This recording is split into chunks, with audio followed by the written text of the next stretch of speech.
And though I have never returned to Palestine, Palestine always returns to me.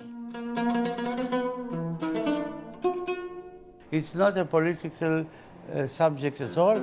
It is the human story about one individual person. Because the entire point of it was even if the experiences are specific, the message is universal.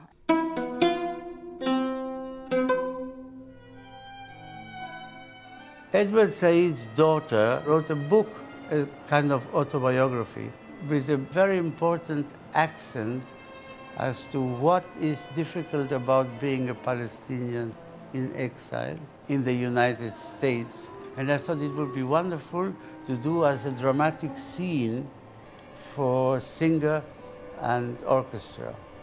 And I thought this would be very fitting for this orchestra to play this piece. And that's why I commissioned it from a very fine composer, David Coleman.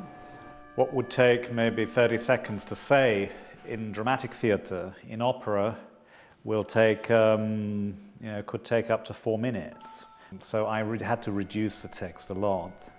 And also I cut out the bits where she talks about her parents, and I thought that would be more interesting to talk about her experiences. It was interesting to have someone else take your art and your words and your piece and, without you being involved, turn it into something else. And to see the final product was really wonderful.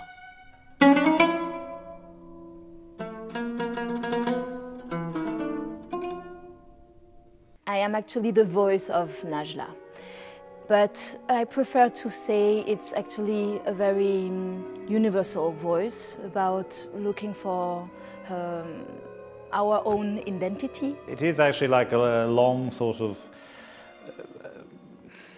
line for the voice which is carried by the orchestra.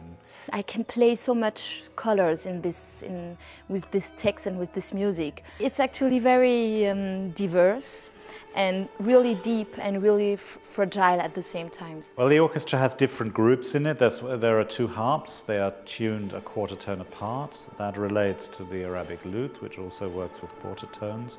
The oud is it has the big introduction at the beginning, and throughout the piece the instrument has many places that accompanies the oboe or the English horn or other instruments, and sometimes it's also something disturbing in the piece. And then it ends with a kind of coda with a solo viola and the oud in a dialogue and a held chord in the strings. And I ended with the words are so powerful, because, I mean, what makes someone an Israeli and a Palestinian are, in the first instance, the words. He is an Israeli and she is a Palestinian.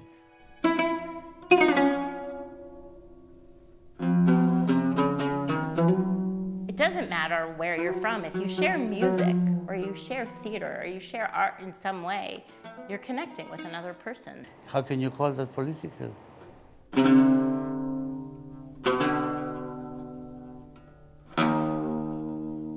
Because I am this girl, this young woman, this whatever, this me. I am this Palestinian, walking by them all with my mouth slightly open because I want to do, say, give something, and I'm thinking how I can't, and that I shouldn't, and what would I do, say,